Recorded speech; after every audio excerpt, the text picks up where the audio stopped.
Snoozer! Sorry, pal. Forgot to put you together again. Alright, what do we need? We need your trunk. No, too dusty. Alright, what's the trunk? Much better.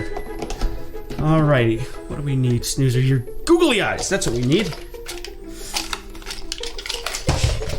Have you together real quick.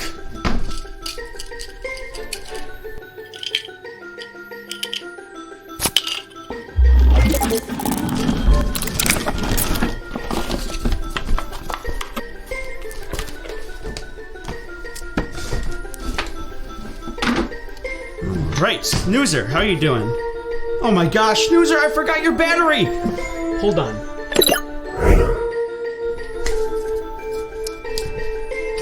Alright, Snoozer, I'll have you together in a jiff. Snoozer.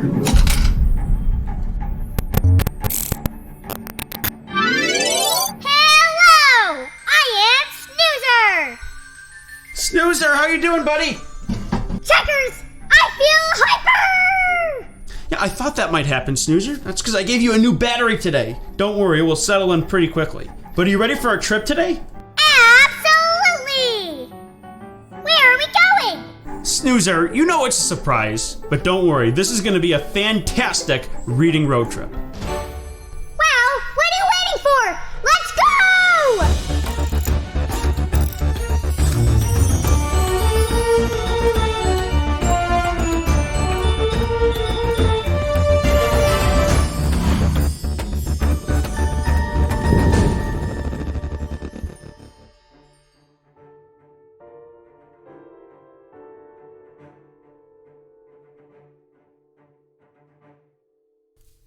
Seatbelt. Check. Backpack? Check. All right, Snoozer. Ascending in 3, 2, 1.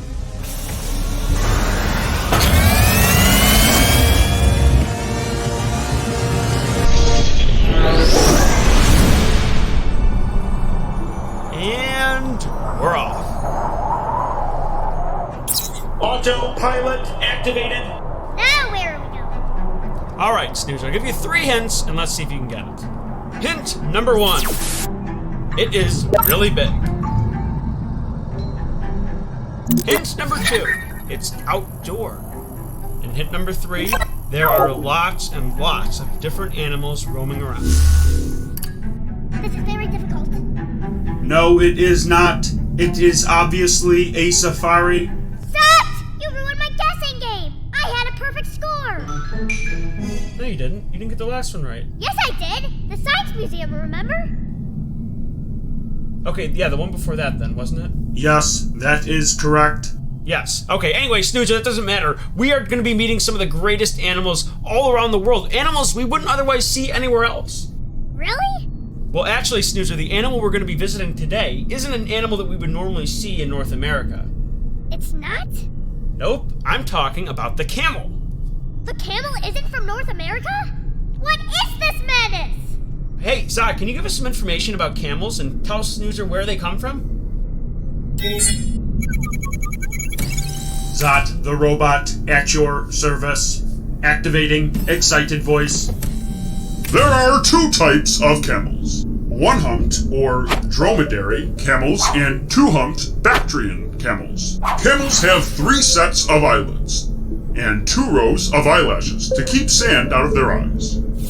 Camels have thick lips, which let them forage for thorny plants other animals can't eat. Camels can completely shut their nostrils during sandstorms. Camels are very strong and can carry up to 900 pounds for 25 miles a day. A camel's hump can store up to 80 pounds of fat, which the camel can live on for weeks or even months. Though deserts are short on water supply, when a camel finally does find water, it can drink up to 40 gallons in one go. Goodbye. See, Snoozer, camels don't normally live in North America, unless they're domesticated. Where camels do normally live is in the... Desert animals?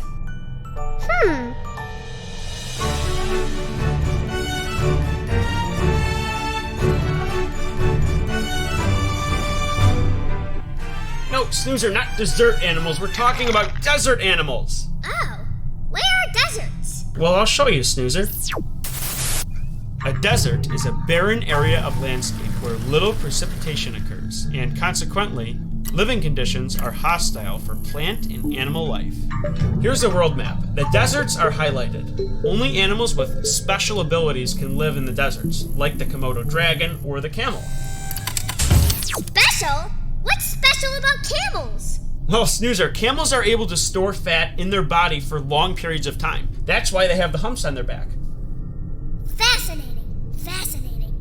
I'd like to read a book about a camel. You know what, Snoozer? We might have a chance to do that today. But right now, we're on our way to our safari. We are going to be traveling to Rainbow Way. Once we cross through, we'll be right at our destination, Hidden Valley Animal Adventure. Along the way, we're going to be meeting with Dr. Dan for a health tip, and your teacher, Mrs. Hamilton, is going to do a Camelcraft with you. Wahoo! This is going to be great! Oh yeah, that's going to be a lot of fun, Snoozer. But you know what? I just realized something. We forgot to pack a very important item because we're going to be talking about deserts and desert animals. You know what we need? We're going to need some water. Let me push the water button. No. Snoozer, where's your water? It bumped off my little head and fell on the ground. Oh my goodness. Why is this water so important anyway? That's a great question, Snoozer. But that's not a good question for me. That's a good question for our friend, Dr. Dan. Let's bring him on right now and call him up and ask him why is water so important for us.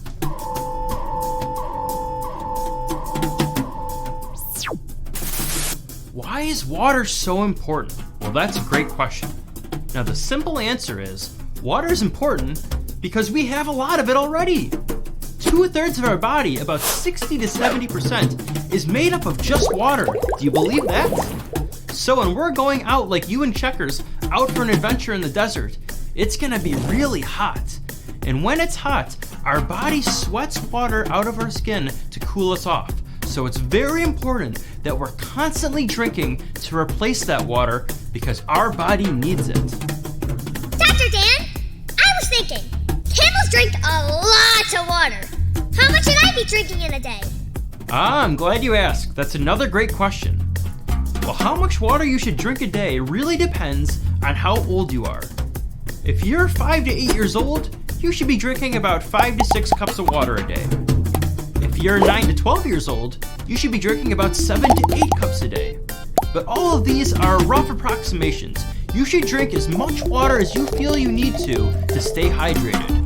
Well, my water bottle is 16 ounces. How many cups is that? Oh, Snoozer, you've got all kinds of great questions today, and I think I've got you another answer. Now, a great tool to always have around is very simple, is a measuring cup. And let's see if we can solve your question with this measuring cup. So I've got a bottle of water here, and let's pour it into the measuring cup. And stop at 1 cup. So as we can see on our measuring cup here, 1 cup is exactly 8 ounces. So you, Snoozer, you have a water bottle that is 16 ounces. Let's do a simple calculation. Let's plug in 16 and divide it by 8. 16 ounces divided by 8 ounces. And what does that equal? 2. 2. So our answer is 16 ounces of water equals 2 cups of water. Oh, wow. All right, Snoozer, have a good time. I'll see you in a little bit. Thanks, Dr. Dan. And now, the question of the week. What do you drink when you're thirsty? What do you drink when you are thirsty? Water. I drink apple juice. And what else would you drink? I would drink water and any other type of juice. What do you like to drink when you're thirsty? Warm water. When I'm thirsty, I drink a glass of milk. Caleb, what do you like to drink when you're thirsty? Gatorade. Thanks for joining us for the question of the week. Well, there you go, Snoozer. Now let's get back on the road trip. Hey, here come the books!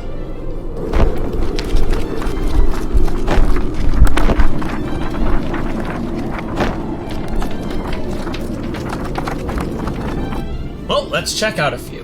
What was the button for that? I always forget. That one?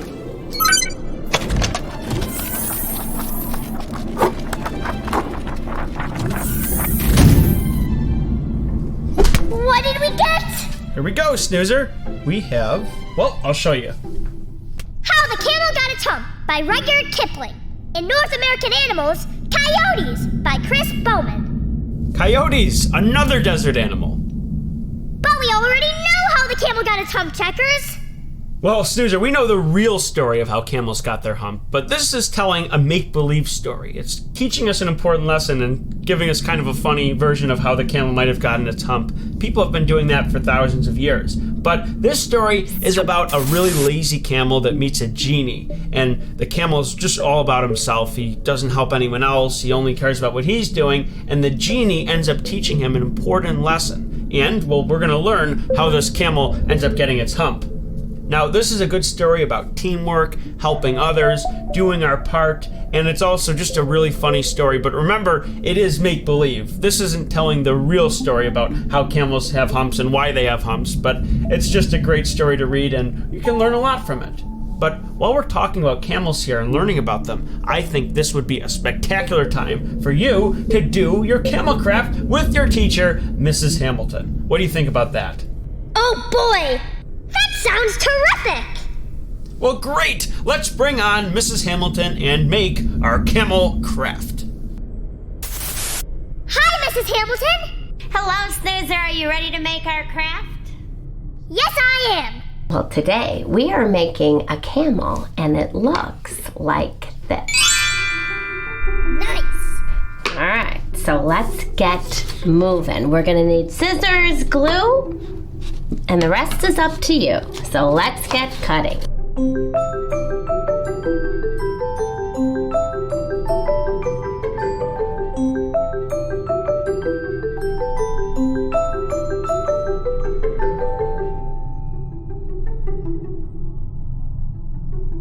Well, I'm finished cutting. Are you ready to get started? Mm-hmm. Okay, well, I'm gonna get everything set up here so I know where everything's going before I start gluing.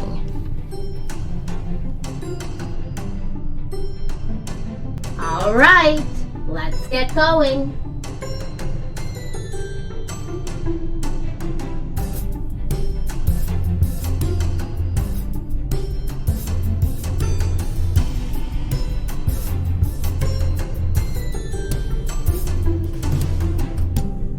Here's mine. How did you do? Here's my camel. Well, I had a great time with you. I'll see you next time, okay? Bye. Bye, Mrs. Hamilton. Did you know?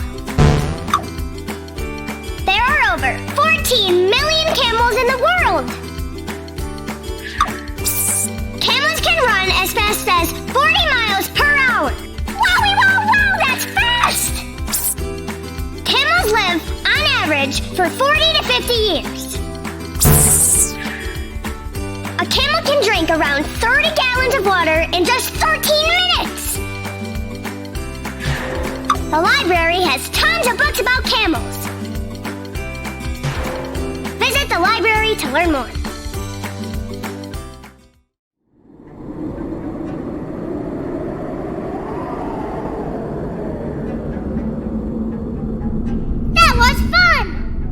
Looks just like the one from the story. But what if I want to learn about real-life camels?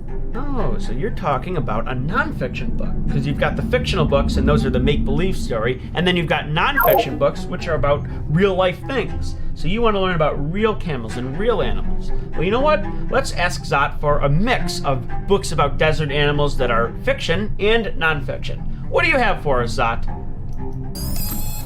Zot, the robot, at your service. Today's selections are Dear Komodo Dragon by Nancy Kelly Allen, The Tortoise and the Hare by Aesop. The Foolish Tortoise by Eric Carle. Coyotes, Soundbite, A Poem for Our Planet by John Agard. Who Lives Here? Desert Animals by Deborah Hodge. Why Oh Why Are Deserts Dry by Trish Rabe. 6 books to read to learn about desert animals. Goodbye. Thanks, Sat. Wow, what a great selection of books, and I'm sure our librarian can help us find more books about Komodo dragons, tortoises, camels, coyotes, all sorts of great desert animals. Yes! What about the other book? Oh, you're right, the other book. It's about coyotes. Let's talk about that one. So this book is giving us real information about coyotes, where they live, what they eat, what they do, and unlike the camels and the Komodo dragon that I talked about, these coyotes actually are native to North America. So we might actually have a chance to see a coyote out in the wild doing its thing. Now, coyotes are really fascinating creatures, and this book's got all sorts of great real-life information about them. So I love reading these books, and these are the kind of books that get me excited to read other books about more animals, and I'd like to read bigger books, longer books, and just really take a deep dive into these animals. So this could be a great start for younger readers, just like you, Snoozer. Great! I'm so excited to read this book. Coyotes are cute! Yes, as soon as we get back from our reading road trip tonight, we're going to read this book. Wow! Now I want to meet one of these animals. Absolutely. Oh, Snoozer, we're at the rainbow. Well, if we're going to cross through Rainbow Way, we need to be wearing our safety suits. So let's push this button and change into our safety suits. All right, Snoozer, here we go, going through the rainbow.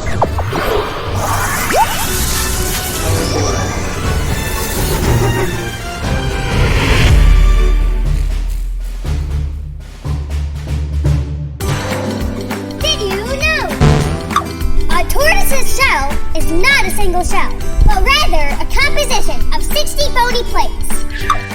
Tortoises are able to feel anything that touches their shell, even if you touch it very softly.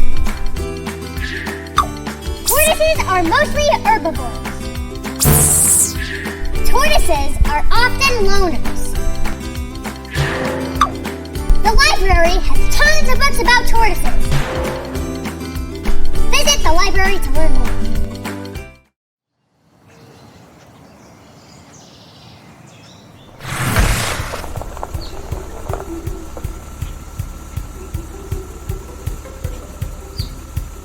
All right, Snoozer, we're here.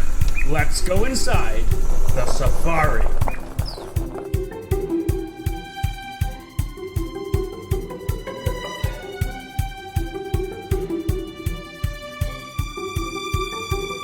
Well, Snoozer, we've got a lot of hungry animals here. Let's get feeding.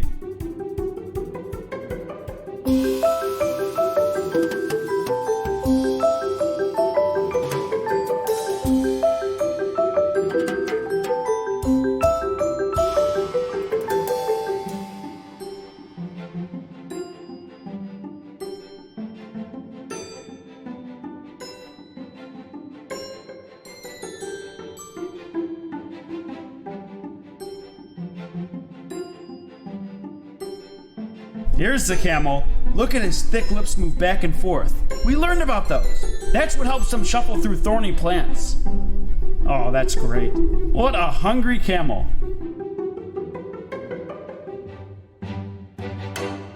Hello, I am Snoozer. Let's talk about some of the animals we've met today. This place has over 350 different animals and 35 different species. Now, a lot of the animals here are cattle, and just like dogs, cattle come in all sorts of different breeds.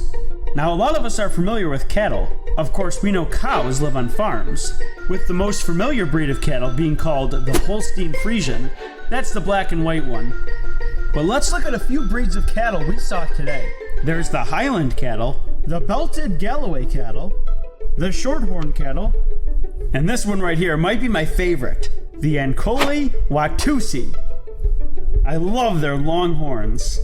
Now, some of the other animals they have here are, of course, the camels, kangaroo, deer, llamas. They even have zebras here, but it was a little too chilly out today for the zebras to want to come out. And if you look around, there's even birds here. Geese, duck, swans, and even turkey roaming around. Now it's time to go inside and meet a real tortoise. Oh, this guy's awesome. Now, tortoises don't have teeth. They have a really strong beak that they use to chew food. Their shell is part of their body, and it grows with them. So as the tortoise gets bigger, so does their shell. Now, tortoises were designed to live on the land. You can tell because they move kind of like elephants with big, thick legs, unlike turtles that have fins. Now, speaking of their legs and feet, let's take a look at them. They have these shovel-like features, which make them great diggers. And that's really important because in the desert, they need to be able to dig burrows they can go inside to keep them cool from the hot sun.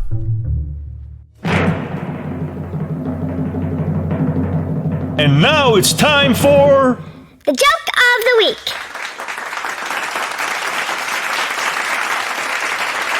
What does a camel and a librarian have in common?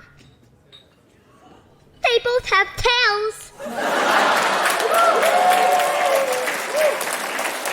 Oh, thank you very much.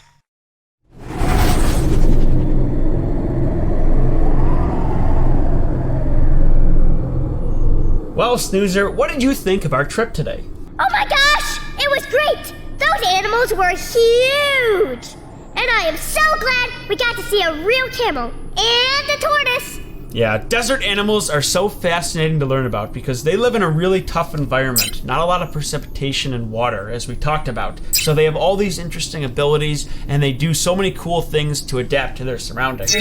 We talked about some desert animals today in some books, but now I want to go to the library and check out so many more books about the camels, the coyotes, the tortoises, all the other desert animals that we didn't even talk about yet today. So, pretty exciting, and you know what? Pretty soon, we're going to be going on another trip and meeting with different animals. But don't even ask, Snoozer, because it's always a surprise on our next Reading Road Trip.